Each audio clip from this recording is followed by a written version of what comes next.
প্রধান বক্তা, প্রধান মুফাসসির হযরত আল্লাহ মাওলানা মুহাম্মদ আহমদ আলী মোল্লা, মাওলানা মুহাম্মদ আহমদ আলী মোল্লা সাহেবকে তার মূল্যবান তাফসীর পেশ করার জন্য বিশেষভাবে অনুরোধ করছি। আসসালামু আলাইকুম ওয়া রাহমাতুল্লাহি ওয়া বারাকাতুহু। প্রিয় দিনাজপুরবাসী, আপনারা সবাই কেমন আছেন? আমাদেরকে ভালো রেখেছেন যিনি, তিনি কে? আল্লাহর জন্য পড়ছি আলহামদুলিল্লাহ। মাইকটা একটু প্রবলেম পাচ্ছি, ঠিক না হওয়া পর্যন্ত আমরা একটু আল্লাহ পাকের জিকির করব। মাইকটা একটু ঠিক করুন।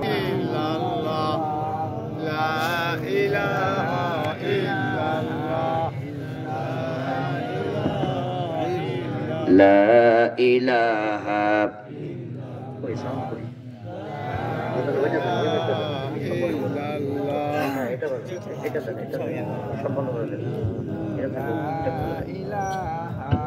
ونتوكل عليه ونعوذ بالله من شرور فقد قال الله تبارك وتعالى في كلامه المجيد والفرقان الحميد. أعوذ بالله من الشيطان الرجيم. بسم الله الرحمن الرحيم. قل إن كنتم تحبون الله فاتبعوني يحببكم الله ويغفر لكم ذنوبكم والله غفور رحيم. محمد كما باركت على إبراهيم وعلى آل إبراهيم إن جماله حسنت جميع خصاله صلوا عليه وآله. বড়ডাঙ্গা পাড়া জামে মসজিদের উদ্যোগে আজকের এই পবিত্র তাফসীরুল কোরআন মাহফিল চলছে। এই বিশাল তাফসীরুল কোরআন মাহফিলের জনাব সাহেবে সদর মুহতারাম সভাপতি হযরত মাওলানা মুহাম্মদ সিরাজুল ইসলাম সাহাব হাফিজাহুল্লাহ, আমরা দোয়া করছি আমাদের সভাপতি হুজুরের হায়াতে আল্লাহ পাক, এত আল্লাহ পাক ১৫০০ বছর আগে নাজিল করেছেন জিবরিল আলাইহিস সালামের মাধ্যমে। তো ১৫০০ বছর পর বাংলাদেশের যে সমস্যা সৃষ্টি হয়েছে, এই সমস্যার সমাধান ১৫০০ বছর আগে নাজিল হওয়া কোরআনে কি করে আসতে পারে, কিভাবে তার বিবৃতি আসতে পারে, এটি মানুষে অনেকে অবাক হচ্ছে। তাদের জন্য আল্লাহ পাক তারা যেন বিস্মিত না হয়, তারা যেন অবাক না হয়, তারা যেন কোরআন থেকে বিগ মেসেজ নিতে পারে। আল্লাহ তাদেরকে জানিয়ে দিয়েছেন, ও মানুষেরা, তোমার কিতাব তো সেই কিতাব যে কিতাব নাজিল যখন হয়েছে ১৫০০ বছর আগে, তখনও ছিল আধুনিক। ১৫০০ বছর পার হয়ে গিয়েছে, এখনো আছে আধুনিক। যখনই পৃথিবীতে কোনো সমস্যা সৃষ্টি হবে, সমস্যার আধুনিক সমাধান দিতে পেরেছে একমাত্র যে গ্রন্থ, তার নাম হচ্ছে আল কোরআন is the complete code of life, মহাগ্রন্থ আল কোরআন। কোন ঠিক কিনা? রব্বুল আলামিন বলছেন ১৫০০ বছর আগে নাজিল হওয়া কোরআন আজকের বাংলাদেশের সমস্যার সমাধান কি করে দিতে পারে আল্লাহ পাক আগ থেকে জানিয়ে দিয়েছেন। আল্লাহ পাক বলছেন, ওয়ানাজ্জালনা আলাইকাল কিতাবা তিবয়ানাল লিকুল্লি শাইইন ওয়া হুদাও ওয়া রাহমাতাও ওয়া বুশরা লিল মুসলিমিন। ও জনপদের তাওহীদি জনতা, আল্লাহ পাক যে কালামে পাক তোমাদেরকে দান করেছেন, তোমাদের ব্যক্তি, পরিবার, সমাজ, রাষ্ট্রীয় জীবনের প্রত্যেকটা মোড়ে মোড়ে পড়তে পড়তে যা কিছু তোমাদের প্রয়োজন আল্লাহ পাক খুলে খুলে ১৩,০০০ বছর আগেই তোমাদের সব বর্ণনা করে দিয়েছেন। কোন সুবহানাল্লাহ। আল্লাহ পাক বলছেন, যালিকাল কিতাবু লা রাইবা ফীহি হুদাল লিল মুত্তাকিন। এমন একটা কিতাব তোমাদেরকে দেওয়া হয়েছে, এমন একটা কোরআন তোমরা পেয়েছ, কোরআনে সন্দেহ তো দূরের কথা, সন্দেহের কোনো অবকাশ নাই। যারা এই বিগত 16 বছরে কোরআনকে নিয়ে সন্দেহ করেছে, তাদের জন্মে সন্দেহ আছে, তা আজকে প্রমাণ হয়ে গিয়েছে। ওরা বলছিল ধর্ম নিরপেক্ষ মতবাদ নাকি জাতিকে স্বস্তি এনে দিবে, শান্তি এনে দিবে। মাঝে মাঝে তাদের নেতা নেত্রীরা বিভিন্ন বক্তব্য গিয়ে বলছিলেন রাষ্ট্র ধর্ম ইসলাম থাকবে না, এরকম বলছে কিনা?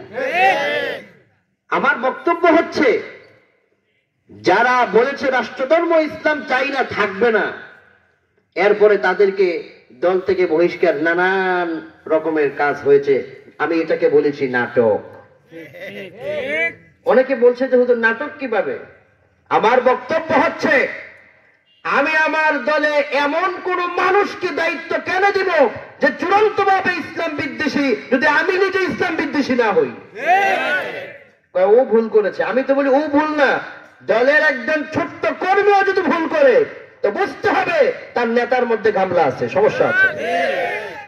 ওরা ইসলামের ব্যাপারে যখন যা চেয়েছে তাই বলে গিয়েছে, এবং বাংলাদেশের এমন এমন মাদ্রাসার সম্মানিত মুহতামিম, কওমি মাদ্রাসা, যারা কোনো রাজনীতির সাথেই যুক্ত ছিল না, দাওরায়ে হাদিসের মাদ্রাসা, তাকমিলের প্রতিষ্ঠান থেকে বলা হয়েছে হুজুর আমাদেরকে পর্যন্ত বলা হয়েছে তোমাদেরকে মাহফিল করতে দেওয়া হবে না, অথচ এরা কোনো রাজনীতির সাথে সম্পৃক্তই ছিল না।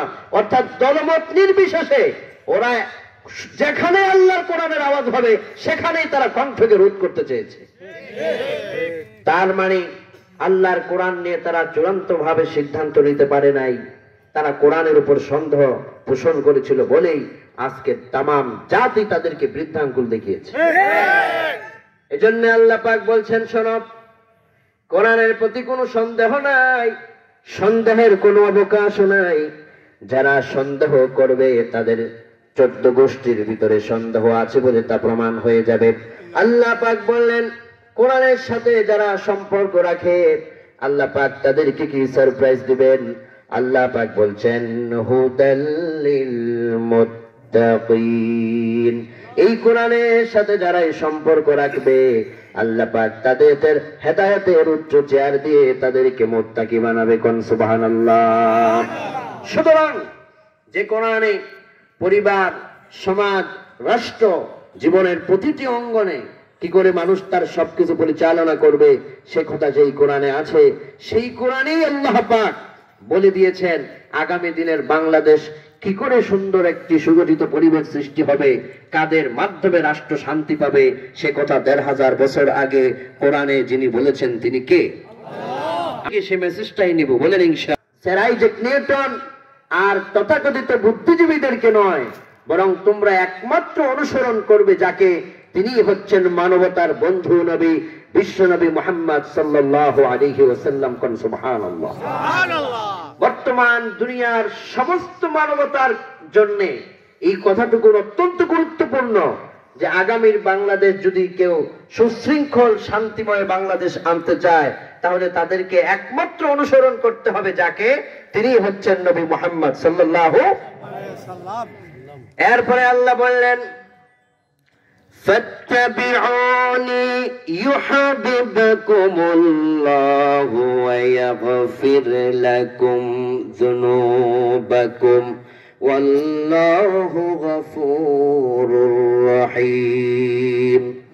দুনিয়ার নেতা, দুনিয়ার নেত্রীরা তোমাদের হাতে বিগত 17 বছর ধরে যুবকদের হাতে কলম না দিয়া অস্ত্র দিয়া তাদেরকে সন্ত্রাস বানিয়েছিল, যারা তাদের হাতে মহাগ্রন্থ কোরআনে কারীমের তাফসীর তুলে না দিয়া নাস্তিকদের লিখিত প্রবন্ধ তুলে দিয়েছিল যারা, আল্লাহ পাক বললেন তাদের পথ নয়, তাদের পথ থেকে সবাইকে সরে নিয়ে রাসূলের পথে যারা আসবে আল্লাহ পাক ইউহিব্বুকুমুল্লাহ, আমার আল্লাহ পাক সবার আগে ওই সমস্ত জনগণকে ভালোবেসে ফেলবেন। কোন সুবহানাল্লাহ। রাসূলকে যারা অনুসরণ করে মেনে নিবে আল্লাহ পাক বললেন আমি আল্লাহ পাক তাদেরকে ভালো তো বাসবই। ওয়ায়াগফির লাকুম যুনুবাকুম ওয়াল্লাহু গফুরুর রহিম। রাসূলকে যারা মেনে চলবে, রাসূলকে যারা আদর্শ লিডার মানবে, রাসূলকে যারা আদর্শ নেতা মানবে আল্লাহ পাক বললেন আমি আল্লাহ পাক শুধু তাদেরকে ভালোই বাসবো না, তাদের প্রত্যেকের তামাম জিন্দেগির গুনাহগুলোকে গনে গনে আমি আল্লাহ পাক মাফ করে দেব। কোন সুবহানাল্লাহ। দিনাজপুরের তাওহীদ জনতা আজকে সারা দুনিয়ায় তাকিয়ে দেখুন, মুসলমান আজ নির্যাতিত, নিষ্পেষিত, পদদলিত, ঠিক কিনা কর? আজ বাংলাদেশে যারা সংখ্যালঘু যাদেরকে বলা হয়, আমরা বলি না এরা বাংলাদেশে আছে, এরা সংখ্যার দিক থেকে কম হতে পারে কিন্তু তারা নিরাপত্তার দিক থেকে আমাদের বাংলাদেশে হিন্দু, বৌদ্ধ, খ্রিস্টান সকলেই সম্মানের সাথে আমাদের এই দেশে তারা বসবাস করছে, ঠিক কিনা কোন?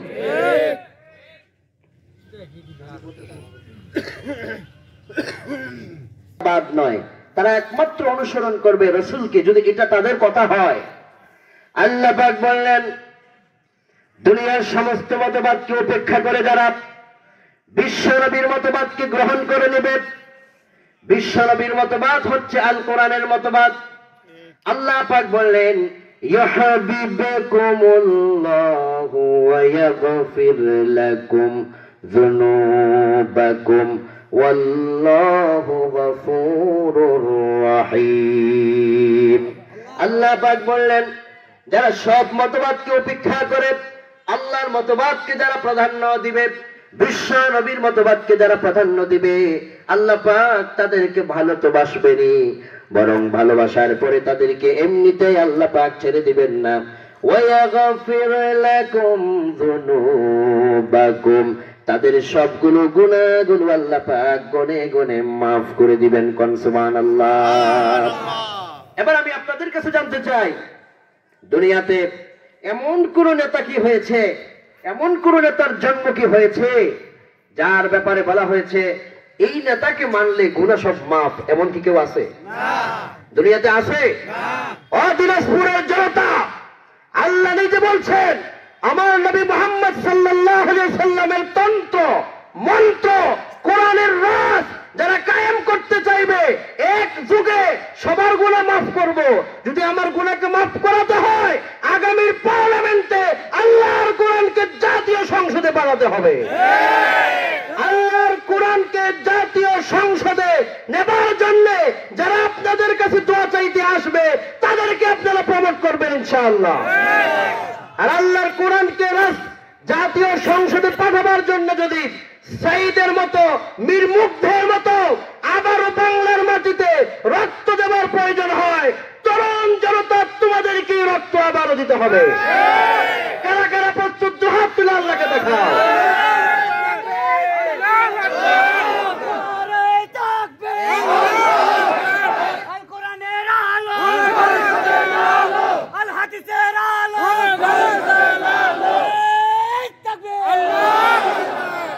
আল্লাহ তুমি কবুল করে বলি আমিন। যদি কেউ দেখাতে পারে অমুক নেতার ব্যাপারে কথা আছে গুনাহ মাফ, তাহলে আমি সেই নেতার পিছনে চলবো। যেহেতু কোরআনে এসছে রাসূলের আদর্শ, তার জীবন, তার মন্ত্রকে যারা বাস্তবায়ন করবে তাদের সব গুনাহ আল্লাহ পাক মাফ করবে, তাহলে আমার দুনিয়ার সব বাদ দিয়ে রাসূলের মন্ত্রের কাছে আমাকে আসতে হবে। এজন্য আল্লাহ পাক বলছেন শোনো, রাসূলের মন্ত্রকে, রাসূলের আদর্শকে যারা বাস্তবায়ন করতে চেয়েছে যুগের পর যুগ, বছরের পর বছর তারা নিষ্পেষিত হয়েছে, পদদলিত হয়েছে, কখনো কখনো তারা ফাঁসির মঞ্চে তারা ঝুলতে হয়েছে। ইমাম বুখারীর মতো বীর বাহাদুর আমিরুল মুমিনিন ফিল হাদিস, জগতের একজন ইমাম বুখারী, তিনিও তার দ্বীনের জন্য তাকে রক্ত ঝরাতে হয়েছে, কারাবরণ করতে হয়েছে। ইমাম আবু হানিফা রাহমাতুল্লাহি আলাইহির মতো জগৎ বিখ্যাত উস্তাদ, তাকেও কারাবরণ করতে হয়েছে। ইমাম শাফি রাহমাতুল্লাহ আলাইহি কোরআনের রাজের কথা বলার কারণে তার পরনের পায়জামাটা পর্যন্ত কাফেররা, ইসলাম বিদ্বেষীরা খুলে দিয়েছিল। ইমাম আহমদ বিন হাম্বল রাহমাতুল্লাহ আলাইহি জগৎ বিখ্যাত একজন শাইখুল হাদিস, ইসলামের পক্ষে কথা বলার কারণে ইমাম আহমদ বিন হাম্বল রাহমাতুল্লাহ আলাইহি বৃদ্ধ মানুষকে রাস্তার ভিতরে তার জামাগুলোকে টেনে টেনে খুলে দিয়ে বাতিলরা তাকে লাঞ্ছিত, অপদস্থ, অপমানিত করেছিল। যুগের পর যুগ ইমামদের কথা বাদ দিলাম, সাহাবাই কেরামদের দিকে তাকায় দেখেন, হযরতে বেলাল রাদিয়াল্লাহু আনহু, কালো মানুষ ছিলেন বেলাল, কিন্তু বেলাল যদি মদিনায় আযান না দিত, বেলালের আযানের কণ্ঠ আল্লাহ পাকের আরশে আজিমে পুছতো না। কেননা বেলালের কণ্ঠ রবের দরবারেও বেশ ভালো মানিয়েছিল। বেলাল তার চেহারা সুন্দর ছিল না, কিন্তু বেলালের ইমানের সৌন্দর্য এত বেশি ছিল যে মদিনায় বেলাল আযান না দিলে সেদিন সুবহে সাদেক হতো না। আল্লাহু আকবার। এই বেলালের মতো কালো মানুষ শুধুমাত্র এটা বলেছে, আলা লাহুল খালকু ওয়াল আমর, জমিন যার আইন চলবে একমাত্র তার। উমাইয়ার আইন চলতে পারে না, আবু জাহেলদের আইন চলতে পারে না, উতবা সাহেবাদের আইন চলতে পারে না, আল্লাহর জমিনে আল্লাহর আইন চলবে। বেলাল এ ঘোষণা দেওয়ার সাথে সাথে হযরত বেলালকে গ্রেফতার করা হয়েছিল। বেলালকে মরুভূমির উত্তপ্ত বালির উপর শোয়ায় রেখে জান্নাতি সাহাবী বেলাল, রক্ত তার দেহ থেকে পড়ে যাচ্ছে আর মরুভূমির বালিগুলো একেবারে লাল হয়ে যাচ্ছে। বেলালকে বলা হলো, বেলাল এবার যদি তুমি ইসলামী আন্দোলন ছেড়ে দাও তো কথা দিলাম বেলাল তোমাকে রক্ষা করা হবে, ক্ষমা করা হবে। বেলাল বলছিলেন, উমাইয়ারা শুনে নাও, আমি বেলাল কালো হতে পারি, ছোট্ট একেবারে নিম্ন শ্রেণীর ফকিরি ঘরের পরিবারের সন্তান হতে পারি, আমার ঘরে খাওয়ার মতো একটা প্লেট নাই, আমার ঘরে পানি পান করার মতো একটা পাত্র নাই, কিন্তু বেলালের ভিতরে যে ঈমান আল্লাহ দিয়েছে, এই ঈমান বেলাল কোনদিন কাফিরদের কাছে বিক্রি করবে না।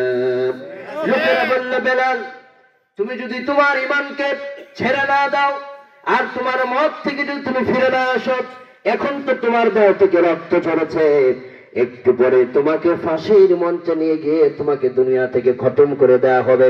বেলাল বলছিলেন, যে জবান দিয়া একবার আল্লাহর জমিনে আল্লাহর আইন প্রতিষ্ঠার স্লোগান এই বেলাল দিয়েছিল, আমি কাফের গোষ্ঠীকে জানায় দেই, বেলাল যদি 100 বার যদি বেলালের ফাঁসি হয়, তবুও বেলাল ফাঁসির মঞ্চে যাবে, আল্লাহর কোরআনের বিরুদ্ধে বেলালের পদক্ষেপ থাকবে না। কোন সুবহানাল্লাহ। বেলালের উপর জুলুম শুরু হলো, নির্যাতন শুরু হলো। বেলাল রাদিয়াল্লাহু আনহু দেহ মোবারক থেকে রক্তগুলো ঘরে ঘরে পড়ছে, আর বেলাল কথা বলতে পারছেন না, শুধু বেলাল বলছেন, আহাদ আহাদ, আমার আল্লাহ এক, আমার আল্লাহর আইন পৃথিবীতে এক। এই কথা বলতে বলতে বেলালদের কি জুলুম করা হলো। আপনারা আজকে দেখুন, যে উমাইয়ারা বেলালদেরকে এত জুলুম করেছে, সেই উমাইয়াদের মক্কা এবং মদিনার ভিতরে সেই উমাইয়াদের কোন প্রকারের চিহ্ন পৃথিবীতে আজও নাই, কিন্তু বেলাল কালো মানুষটার জন্য আজ পৃথিবীতে কোটি কোটি মানুষ দোয়া করে। আমি আমার দিল থেকে একটা বিষয় অ্যানালাইসিস করে দেখেছি, পর্যবেক্ষণ করে দেখেছি। কোরআনের পাখি আল্লামা দেলওয়ার হোসেন সাঈদী রহমাতুল্লাহ যখন তার সন্তান রফিক বিন সাঈদী রহমাতুল্লাহ দুনিয়া থেকে বিদায় হলেন, তিনি জানাজার ময়দানে দাঁড়িয়ে বলছিলেন, ও জনগণ, আল্লাহর নামের শপথ করে বলি, আমি যুদ্ধ অপরাধী নই। বলছিলেন না তিনি? এবং 28 অক্টোবরে ঢাকার রাজপথে লগি বইটা দিয়ে আমার তরুণ কোরআন প্রেমিক যুগের উমরদেরকে যারা শহীদ করেছে, তাদের লাশকে সামনে নিয়ে কোরআনের পাখি বলছিলেন, আজকে যারা জনগণের রক্ত এই দেশে জড়িয়েছে, একদিন এরাই বাংলার মাটি থেকে নিশ্চিহ্ন হবে। ও দিনাজপুরের জনতা, তাকায় দেখো কোরআনের পাখির ভবিষ্যৎবাণী কিভাবে বাস্তবায়ন হয়েছে। আজকে টেকনাফ থেকে তেতুলিয়া গোটা বাংলাদেশে আওয়ামী লীগ নামের দলকে পাওয়া যাচ্ছে না। তার একমাত্র কারণ হচ্ছে বিগত 17 বছর আওয়ামী লীগ যা করেছে, আল্লাহর কোরআনের সাথে যে নাফরমানি করেছে, পিছনে কোন দল এত বড় নাফরমানি করে নাই। এই সমস্ত বেয়াদবি কোরআনের সাথে করা হয়েছে। জনগণ চুপ ছিল, কারণ জনগণের অনেক দায়বদ্ধতা ছিল, কিন্তু আল্লাহ রাব্বুল আলামিন তো চুপ নন। আল্লাহ পাকের পক্ষ থেকে ইন্না বাতাসা রাব্বিকা লাশাদীদ, আল্লাহর পক্ষ থেকে যে পাকড়াও আসে, সে পাকড়াও একেবারে নরম নয়, এটা শক্ত পাকড়াও। এর মোকাবেলার করার ক্ষমতা দিল্লি, ব্রিটেন, আমেরিকার, পৃথিবীর কারো হয় না। কোন ঠিক কিনা? ইন্না বাতাসা রাব্বিকা লাশাদীদ। আল্লাহ পাকের জন্য বলছেন আমার ভাইয়েরা, এই দ্বীনের জন্য, রাসূলের মন্ত্র বাস্তবায়নের জন্য বেলালরা যেভাবে জীবন দিয়েছে, বেলালরা যেভাবে রক্ত দিয়েছে, আজকের যুগের অনেক তরুণ যুবকেরা এইরকম করে রাস্তায় রাস্তায় জীবন দিয়েছে। ঠিক কিনা? শাপলা চত্বরের সময়ের একটি ঘটনা আমার মনে পড়লো। আমি মতিঝিলের সামনে বাদ আসরের সময় সেখানে দাঁড়ানো, ছোট্ট একটা ছেলে, বয়স বেশি হলে তার 7 থেকে 8 বছর হবে, স্থানীয় একটি কওমি মাদ্রাসা থেকে সে আসছে। আমি ছোট্ট ছেলেটাকে বললাম, চারিদিকে দেখছো না পুলিশের এই গুলি, এই ভয়ঙ্কর রূপ, তুমি এত ছোট্ট মানুষ, তুমি বাসায় চলে যাও। ছোট্ট ছেলেটা আমার ইমানকে জাগ্রত করে বলছে, আঙ্কেল, এখানে আমরা এসেছি, নাস্তিক ব্লগাররা আমার রসুলকে গালি দিয়েছে তার প্রতিবাদ করতে। যদি এইরকম হাজারো গোলা বারুদ আমার উপরে পড়ে, আমার রসুলের ইজ্জত যদি পৃথিবীতে উন্মোচিত হয়, রসুলের ইজ্জত যদি বাড়ে, তা আমার মতো এইরকম ছোট্ট নালায়েকের জীবন চলে গেলে তাতে কোনো আপত্তি নাই। এই মতিঝিলের প্রান্তে ছোট্ট ছেলেটি আমাকে সেদিন আমার ইমানকে জাগ্রত করে দিয়েছিল। আমি সেদিন মনে মনে আল্লাহ পাককে বলছিলাম, হে আল্লাহ, যেই জমিনের ছোট্ট বাচ্চাটা যার আমলনামায় এখনো পর্যন্ত গুনাহ লেখা শুরু হয় নাই, সে ছোট্ট বাচ্চাটা পর্যন্ত তার রাসূলের ইজ্জতের জন্য জীবন দিতে যে মাটিতে প্রস্তুত থাকে, ওই মাটিতে আর কিছু থাক না থাক, আমার ইসলাম থাকবে ইনশাআল্লাহ। আমার কোরআন ছিল, কোরআন আছে, কোরআন থাকবে, কোরআন ছাড়া যা আছে মাটির সাথে সব নিশ্চিহ্ন হবে ইনশাআল্লাহ। বাংলাদেশ পরিচালিত হচ্ছে ডক্টর কামাল সাহেবের সংবিধান দিয়ে, মানুষের লেখা সংবিধান দিয়ে। বিগত বছরগুলোতে আমরা দেখেছি এই মানব রচিত সংবিধান দিয়ে দেশের মানুষকে সত্যিকার ভাবে শান্তি এনে দেওয়া যায় নাই। মানুষ কত বোকা যে মানুষ তার নিজের ভাগ্য সে নিজে কেমনে পরিবর্তন করে, যদি আল্লাহ পাক ভাগ্য পরিবর্তন না করেন। মানুষ নিজেরা সংবিধান একটা পাইছে, একটা লিখেছে। আমি আমার বক্তব্যে পূর্বে বলেছি যে মানুষের এমনটাই হওয়া উচিত যে মানুষ তার নিজের ভাগ্যের ব্যাপারে সে নিজে লিখবে না, সে তার ভাগ্যটা এমন একজনের কাছ থেকে চাইবে যিনি তাকে বানিয়েছেন। আর তিনি কে? সে আল্লাহ কি তার চলার জন্য সনদপত্র দেন নাই? তার জীবন পরিচালনার জন্য, তার জীবন পরিচালনা করার জন্য সংবিধান সে আল্লাহ পাক কি দেন নাই? সেই সংবিধানের নাম কি সবাই কি জানেন? পৃথিবীতে একটা সংবিধান আছে, যেই সংবিধান যেমন ছিল আজকে তাই রয়েছে, কোনো পরিবর্তন ঘটে নাই, পরিবর্তন হয় নাই, যেমন ছিল তেমনই আছে। যেই গ্রন্থ, সেই গ্রন্থের নাম হচ্ছে আল কোরআন। কি নাম?